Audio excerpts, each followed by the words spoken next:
The story of the Bible begins with God creating a beautiful world and then sharing it with all of his creatures. And he appoints Adam and Eve to rule it on his behalf. And God gives them access to his wisdom and life, but then tells them that there's one tree they can't eat from because it will lead to death. So they have a choice about how to rule with God. This kind of feels like a test. Well, that's because it is a test. But isn't that kind of cruel for God to test them? Well, not all tests are bad. Let's say there's a king who chooses you to fulfill a royal task because he wants to know if you are trustworthy. Well, I guess that's a test, but really it's an opportunity to do something important and noble. Right, but then let's say there's a rebel who hates the king and you. And he tries to convince you that you would be better off not doing what the king asks. Well, the rebel is setting a trap. Right, so a test could be an opportunity or a trap.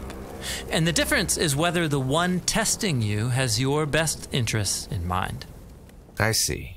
And both types of tests appear in the beginning of the Bible. God tells them to eat of the tree of life and not the forbidden tree. Yeah, this is God's test of loyalty. God wants to rule the world with humans as his partners, which means they will need to trust his wisdom over their own. But then a rebel comes and tests them to eat of that other tree. Right, the rebel seizes this opportunity and twists it, so he can lead the humans into exile and ultimately death. He turns the test into a trap. But after the humans fail, God promises that one day a human will come who will pass the test and defeat the snake. And as the story moves on, God gives a couple named Abraham and Sarah an opportunity to trust him by leaving their family behind, to go to a new land where God will use them to restore his blessing to all people. So this is a test. And at first, things go well. But Abraham quickly fails. He lies to protect himself, and then he and Sarah scheme to get a son their own way by abusing one of their servants. Definitely not passing the test. But God doesn't give up on Abraham. He gives him one final opportunity, a test to prove his loyalty. God asks Abraham to go up onto a hill and offer his son as a sacrifice. I can't imagine a more intense test. And Abraham does it. But in the last moment, God stops him and provides a substitute animal in the place of his son. God then says he will fulfill his promise through Abraham's family because he passed this test. So Abraham passed this test, but he hasn't proven to be a fully trustworthy partner. We're still waiting for someone who can pass the ultimate test. Yeah, and as the family of Abraham grows and becomes a nation, God continues to test them. Like when the Israelites wander in the wilderness for 40 years. They have lots of opportunities to trust in God, to provide water or daily bread. But they instead blame God and even say that he trapped them in the desert to kill them. And so the rest of Israel's story in the Hebrew Scriptures is pretty much the same. The Israelites don't trust in God and his promise. They're not loyal, and eventually the whole nation fails.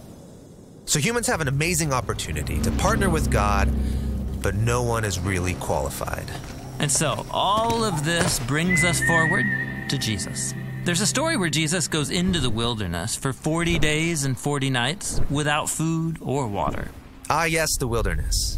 And there, he meets a sinister creature who tries to trap him. But Jesus trusts in God's wisdom. And he passes the test. Then later there's a story about Jesus going to pray with some friends, and God commissions him to go up to Jerusalem and to give up his life. And so he goes. And on the night of his arrest, Jesus took his friends and went to a garden. And he told them to pray, because tonight, he said, is the great test. And he prayed to God, please let this test pass from me, but not my desire, rather may your desire be done.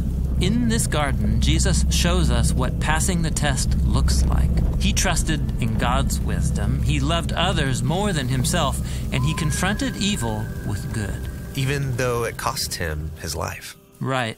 Jesus offered his own life as a sacrifice to cover for all of the failed tests of his people Israel and of all humanity.